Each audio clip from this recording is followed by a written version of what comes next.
কাছে বিচার। হযরত ওমর জল্লাদকে বললেন চোরের হাত কেটে দাও। জল্লাদ তরবারি উঠালো, খড়কুটো আনলো, হাত কাটবে বলে ভাব।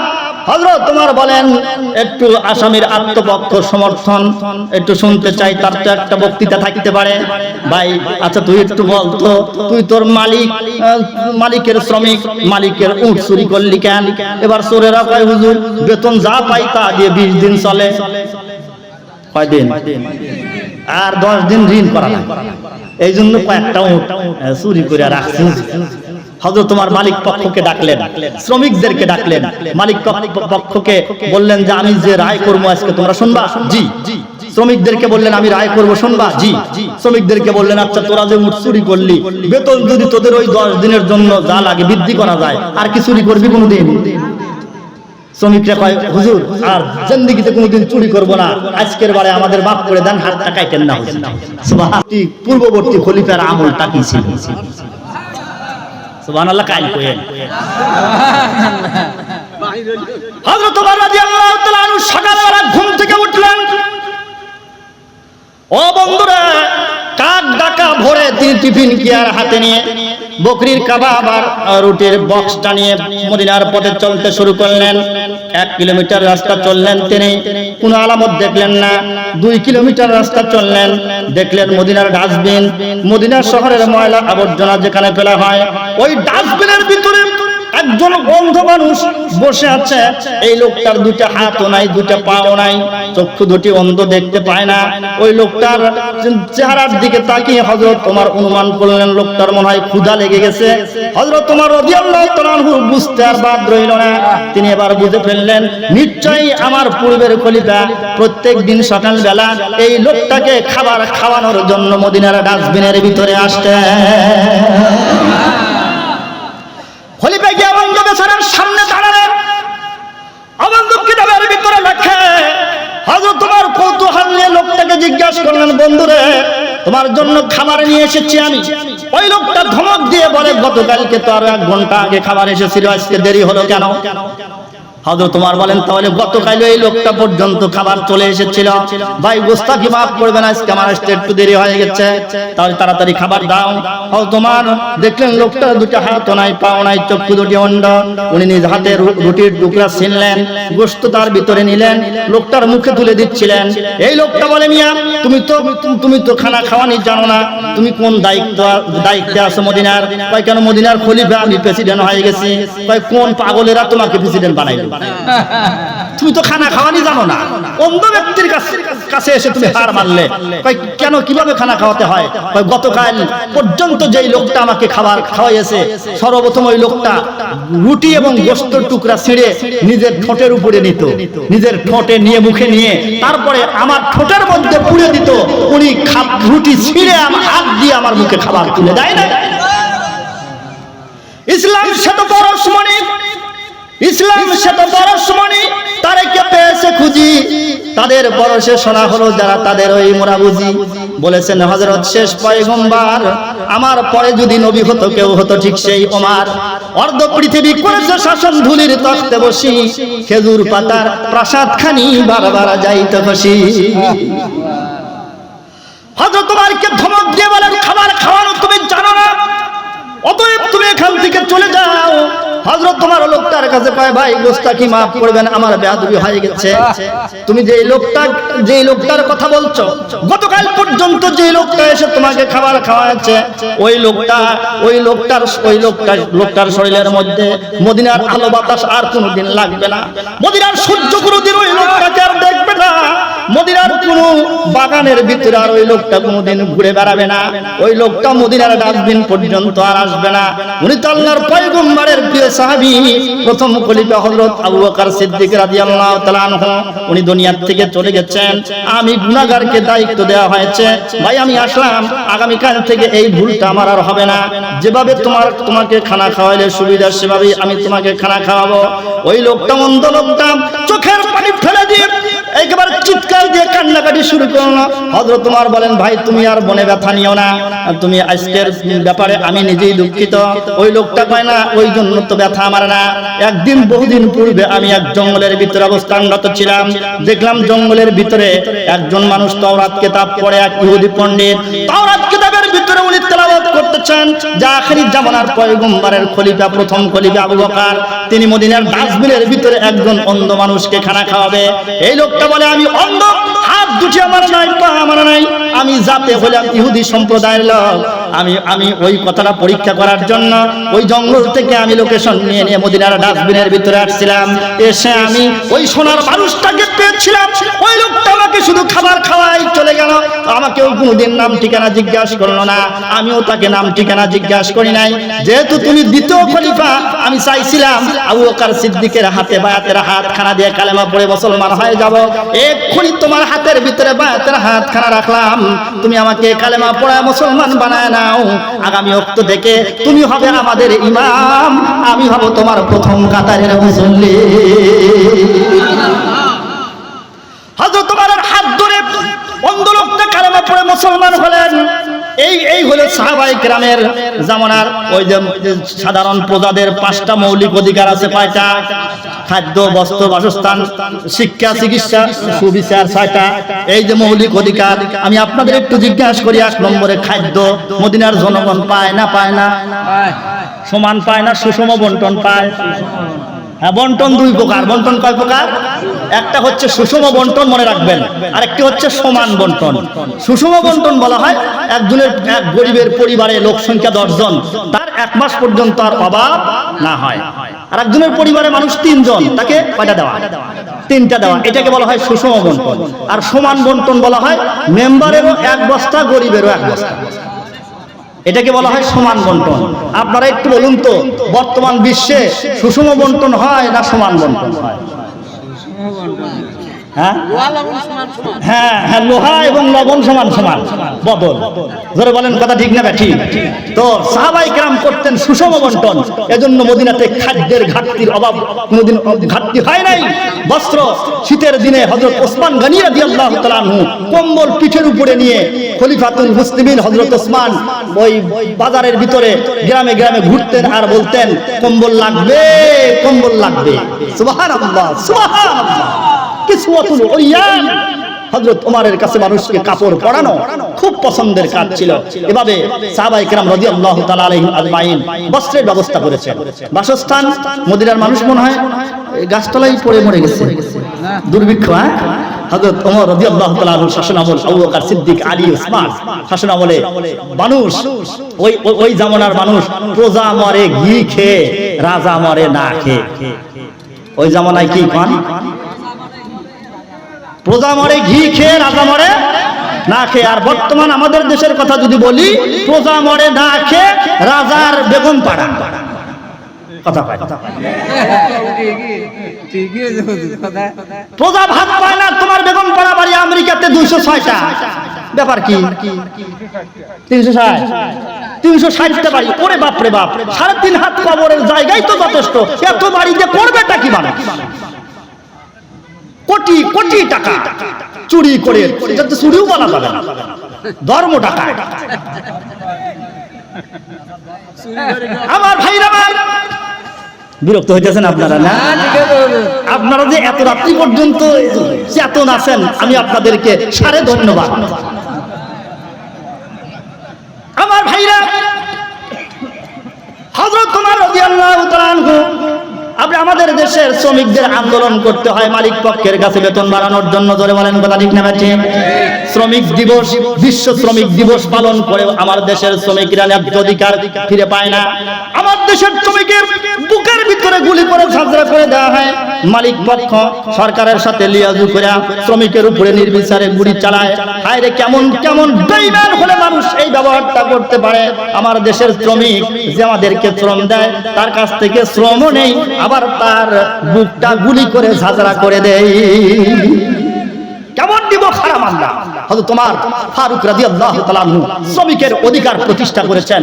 একদিন হযরত ওমর রাদিয়াল্লাহু তাআলা আনহু বসা, এক বৃদ্ধ মানুষ কাঁধে তার ভিক্ষার ঝুলি, মদিনার গলিতে গলিতে ভিক্ষা করে এক ইহুদি ভিক্ষু।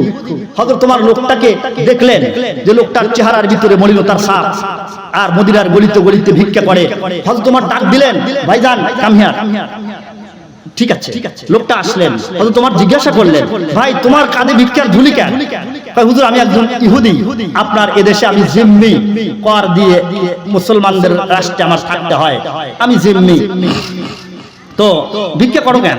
আমার ছেলে মেয়ে আছে, তারা আমার দেখশন করে না। আমি আগে শ্রমিক ছিলাম, এদেশের বিভিন্ন কোম্পানিতে আমি কাজ করেছি, এখন বৃদ্ধ হয়ে গেছি, আমি আর চম বিক্রি করতে পারি না। এদিকে ইসলামী সরকারকে আমার ট্যাক্স কর দিতে হয়, আবার আমার সংসারও চালাতে হয়।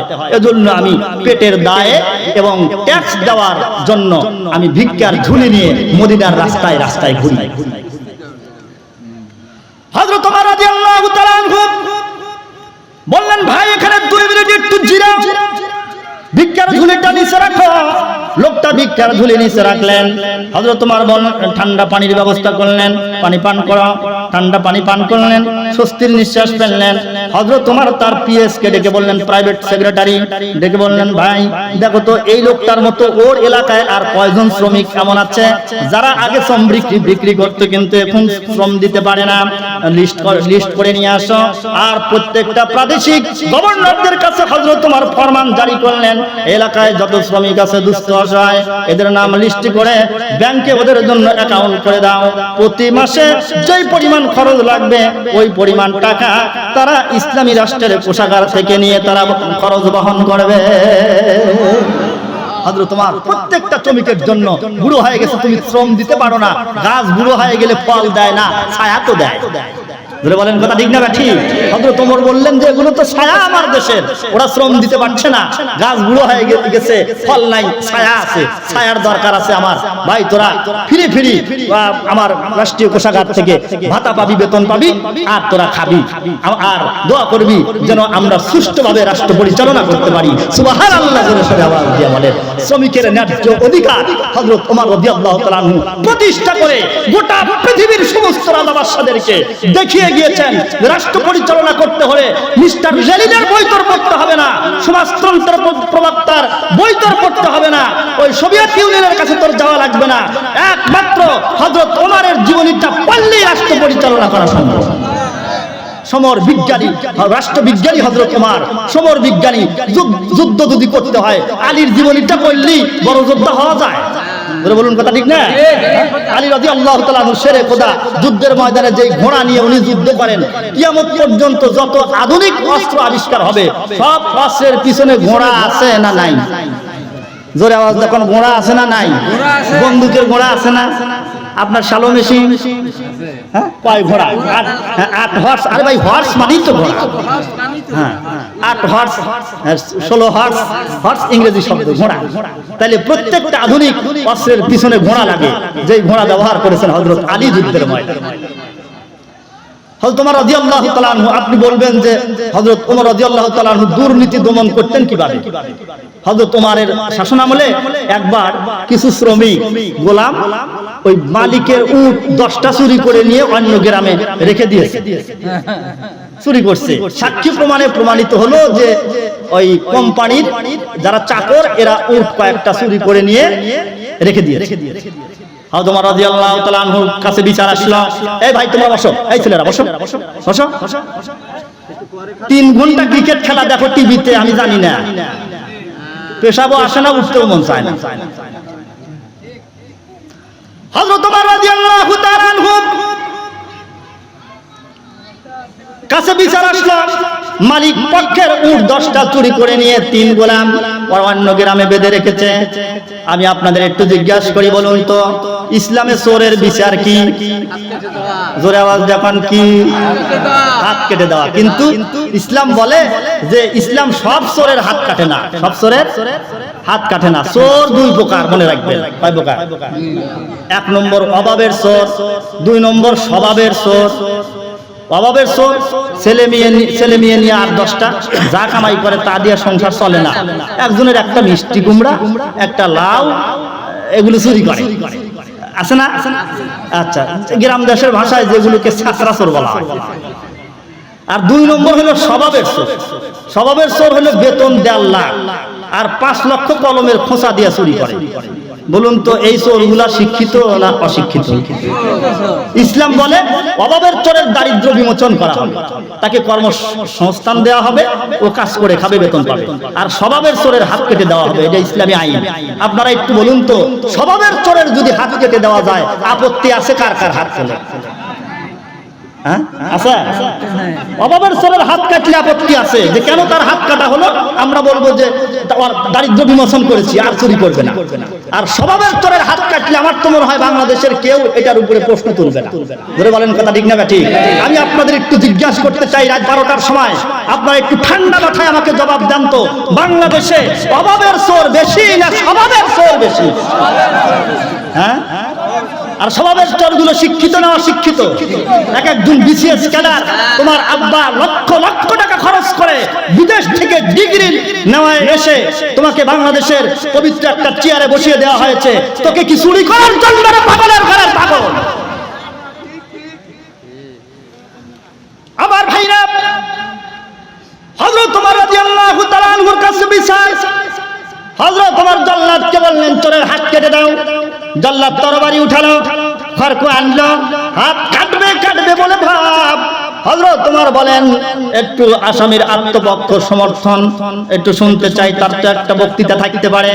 ভাই আচ্ছা তুই একটু বল তো, তুই তোর মালিকের শ্রমিক, মালিকের উট চুরি করলি কেন? এবার চোরেরা কয় হুজুর বেতন যা পাই তা দিয়ে 20 দিন চলে। কয় দিন? আর 10 দিন ঋণ করা লাগে, এই জন্য কয়েকটা উট চুরি করে রাখছি। হযরত তোমার মালিক পক্ষকে ডাকলেন, শ্রমিকদেরকে ডাকলেন, মালিক পক্ষকে বললেন যে আমি যে রায় করবো আজকে তোমরা শুনবা? জি। শ্রমিকদেরকে বললেন আমি রায় করবো, শুনবা? জি। শ্রমিকদেরকে বললেন আচ্ছা তোরা যে উট চুরি করলি, বেতন যদি তোদের ওই 10 দিনের জন্য যা লাগে বৃদ্ধি করা যায়, আর কি চুরি করবি কোনোদিন? শ্রমিকরা কয় হুজুর আর জিন্দেগিতে কোনোদিন চুরি করব না, আজকের বারে আমাদের মাফ করে দেন, হাতটা কাটেন না হুজুর। সুবহানাল্লাহ। হযরত ওমর বললেন ঠিক আছে তোদের মাফ করে দেওয়া হলো। মালিক পক্ষকে বললেন শ্রমিকের বেতন বৃদ্ধি করো, যা লাগে তা দিয়ে দিবা। মালিক পক্ষ মেনে গেল, যে হুজুর আমরা বেতন বৃদ্ধি করলাম। তাহলে এখানে শ্রমিকও নিরাপদ, মালিকও নিরাপদ। জোরে বলেন কথা ঠিক না ঠিক? হযরত ওমর রাদিয়াল্লাহু তাআলা আনহু এভাবে শ্রমিকের মর্যাদা প্রতিষ্ঠা করেছেন। আল্লাহর হাবিব মুহাম্মদুর রাসূলুল্লাহ সুন্দর করে আমাদের ঘোষণা দিয়ে গেছেন, শ্রমিকের শরীরের ঘাম শুকানোর আগে তাকে প্রাপ্যটা দিয়ে দাও, তাহলে আল্লাহ পাক রব্বুল আলামিন তোমাদের উপরে খুশি হয়ে যাবে। নবীজির কথা হলো শরীরের ঘাম শুকানোর আগে তাকে দিয়ে দাও। আর হযরত ওমর রাদিয়াল্লাহু তাআলা আনহু শ্রমিকের মর্যাদা এভাবে বৃদ্ধি করলেন। ইসলামে শ্রমিকের মর্যাদা আছে না নাই? তাহলে আপনি কোনটার কথা বলবেন? যে সেকশনে যাবেন সেখানে ইসলামী খেলাফার সুন্দর আইনের ব্যবস্থা আজ থেকে 1500 বছর পূর্বে আল্লাহ পাক রব্বুল আলামিন নবীর উপরে নাযিল করেছেন। আল্লাহর হাবিব পুঙ্খানুপুঙ্খানুভাবে সমস্ত আইনগুলো আমাদেরকে হল করিয়ে দিয়ে গেছেন। ধরে বলেন কথা ঠিক না? এজন্য দুনিয়ার মানব রচিত আইন দিয়ে পৃথিবীতে শান্তি প্রতিষ্ঠা করা যায় না। এই যে দুর্নীতির জন্য কত ট্রাইব্যুনাল ইত্যাদি গঠন করা হলো, ধরে বলেন কথা ঠিক না? যেন কেউ দুর্নীতি করতে না পারে। করোনা মহামারী ভাইরাস যখন আসছিল, বাংলাদেশের ওই তদানীন্তন কালের ফ্যাক প্রধানমন্ত্রী সে বক্তৃতায় বলছিল যে এই করোনা মহামারীর সময় যদি কাফনের কাপড় বরাদ্দ করি, তাও এদেশের নেতা কর্মীরা চুরি করে খাবে। ধরে বলেন কথা ঠিক না? ঠিক না? এই চুরি বন্ধ করা, দুর্নীতি বন্ধ করার জন্য কত উদ্যোগ নিয়েছে দুনিয়ার মানুষ। কেউ বলে যে দারিদ্রতা সমস্ত অনাচার দুর্নীতির মূল। দারিদ্রতা, আমি আপনাদের একটু জিজ্ঞাসা করি, বলুন দারিদ্রতা যদি সমস্ত দুর্নীতির আর পাপের মূল হয়, তাহলে বলুন তো এদেশের এই দামি দামি বোতলে মদ খায় ধনির ঘরের দুলাল না গরিবের ছেলেরা? পিছনের বাইরে কথা কন না কারা? ধনির ঘরের দুলাল দামি দামি মদ, বিকাল বেলা বন্ধু বান্ধবের সাথে গিয়ে রাত 12টায় ফেরে ছেলে জিজ্ঞাসা করলে আপনার ছেলেটা এত রাত্রিতে কই গিয়েছিল? ভদ্রলোক একটু বন্ধু বান্ধবের সাথে ডিম করার জন্য। কি ভাষা বানাইছে বাপরে বাপ! ডিং করার জন্য ডিং করে দেশের শিল্পপতির ছেলেরা, তাহলে বোঝা গেল যে বাস্তবতার সাথে এই কথাটার মিল নাই যে দারিদ্রতা সমস্ত অনাচারের মূল। ধরে বলেন কথা ঠিক না? আবার কেউ কেউ বলে নিরক্ষরতা সমস্ত অনাচারের মূল। এজন্য যদি দেশের সব মানুষকে শিক্ষিত করা যায় তাহলে দুনিয়ার ভিতরে আর দুর্নীতি হবে না। অশিক্ষাই সমস্ত অনাচারের মূল। আমি আপনাদের একটু জিজ্ঞাসা করি, বলুন চুরি করে এদেশের কলমওয়ালারা বেশি না কৃষক বেশি? কলমওয়ালারা চুরি করে বেশি। তাহলে বোঝা গেল যে অশিক্ষা সমস্ত অনাচারের মূল, এটাও বাস্তবতার সাথে কোনো মিল নাই। আবার সমাজতন্ত্রের প্রবক্তা মিস্টার লেনিন বলছিল যে personal property is the root of all correction, অর্থাৎ ব্যক্তি মালিকানা সমস্ত অনাচারের মূল। কিন্তু এই কথার সাথে বাস্তবতার কোনো মিল নাই। যদি ব্যক্তি মালিকানা সমস্ত অনাচারের মূল হয়, আপনারা একটু বলুন তো, দুইটা বিড়াল যখন একসাথে কাঁটা খায় তখন দুজনের মধ্যে খুব মিল মহব্বত থাকে না মারামারি লাগে? পিছনের বাইরে কথা পায় না।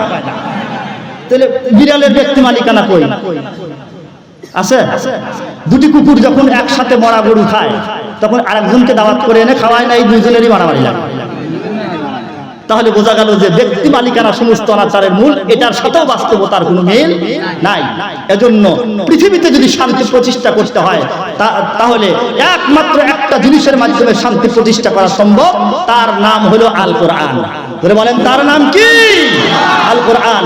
কোরআনের ছায়াতলে আসলে আল্লাহ পাক রব্বুল আলামিন শান্তি আমাদেরকে দান করবেন। বলুন না আলহামদুলিল্লাহ। আর জোরে সরে বলেন আলহামদুলিল্লাহ।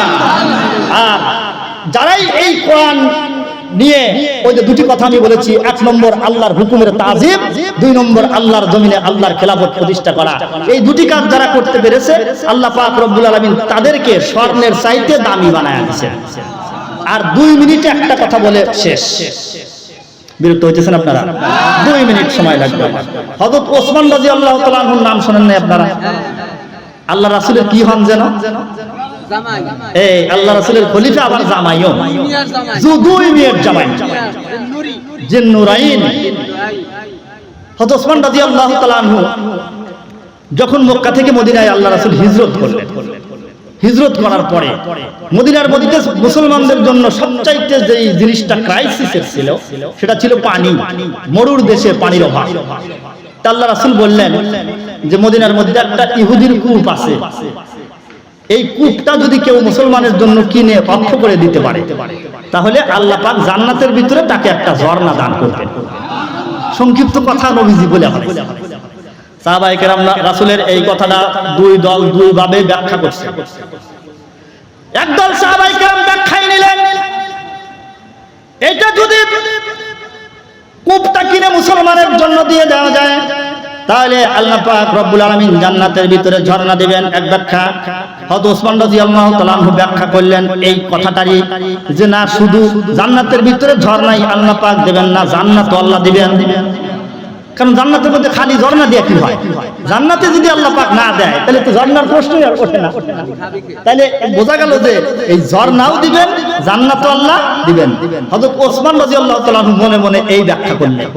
এই ব্যাখ্যা করে এবার ওই ইহুদির পিছনে লেগে গেলেন যে কোনো মূল্যে ইহুদির কাছ থেকে কূপটা আমি কিনে নিব। আজ মদিনার মধ্যে আছে। আমার ভাই আমার ইহুদির কাছে গিয়ে বললেন, বন্ধুরা তুমি তোমার কূপটা আমার কাছে বিক্রি করে দাও। ইহুদি লোকটা কয় না হুজুর, এই কূপ বিক্রি করা যাবে না। কয় না আমার কাছে বিক্রি করো। কয় না বিক্রি করা যাবে না। হযরত ওসমান বললেন ঠিক আছে, পুরাটা বিক্রি তুমি না করলা, অর্ধেক তুমি আমার কাছে বিক্রি করো। সুবহানাল্লাহ বলেন। আচ্ছা বলুন তো, কূপের অর্ধেক বিক্রি করা যায়? ইহুদি লোকটা কয় হুজুর কি কথা বলে না, কূপের অর্ধেক বিক্রি করা যায়? হযরত ওসমান বলেন হ্যাঁ যায়। কিভাবে? কয় আমি তোমাকে কিছু টাকা দেই, তুমি একটা টাকা চাও, ওই পরিমাণ আমি তোমাকে দিয়ে দেই। একদিন কূপ থেকে তুমি পানি তুলবা, আর একদিন আমি পানি তুলব, এই তো অর্ধেক হয়ে গেল। বলেন কথা ঠিক না? ইহুদি লোকটা কয় হুজুর তাহলে 25,000 দিরহাম যদি আপনি দেন, সরি 30,000 দিরহাম যদি আপনি দেন তাহলে আমি আপনার কাছে অর্ধেক কূপ বিক্রি করব। হযরত ওসমান সঙ্গে সঙ্গে দেরি না করে 30,000 দিরহাম দিয়ে দিলেন। অর্ধেক কূপ হযরত ওসমান কিনলেন। ও বন্ধুরা, হযরত ওসমান মদিনার সাহাবায়ে কেরামের জন্য ওয়াকফ করলেন যে আমার যেদিন পানি নেওয়ার পালা ওই দিন কারো টাকা দেওয়া লাগবে না, ফ্রি তোমরা এখান থেকে পানি নিবা। পরের দিন ইহুদির পানি বিক্রি করার পালা, ওই দিন ইহুদির দোকান খুলে বসে থাকে, কোনো কাস্টমার নাই। 2 মাস চলে গেছে। 2 মাস পরে ইহুদি লোকটা একদিন হযরত ওসমানকে তালাশ করতেছে মদিনার বাজারের ভিতরে। লোকজনকে জিজ্ঞাসা করলো যে এই চেহারার একজন মানুষ আমার কাছ থেকে অর্ধেক কূপ কিনেছে, চেনো নাকি? হ্যাঁ, আল্লাহ রাসূলের জামাই। এবার হযরত ওসমানের লোকেশন নিয়ে চলে গেল, গিয়ে কয় হুজুর আর কয়েকটা টাকা দেন, দিয়ে কূপটা পুরাটাই আপনি নিয়ে নেন, জমি সহ নিয়ে নেন। ওই জমির ভিতরে এখনো 1500 খেজুরের গাছ আছে, 1500 খেজুরের গাছ আছে, নিয়ে নেন। কয় কি ব্যাপার, আপনি কূপ বিক্রি করতে চাইলেন না, আজকে আবার জমি সহ দিতে চান, তার কারণটা কি?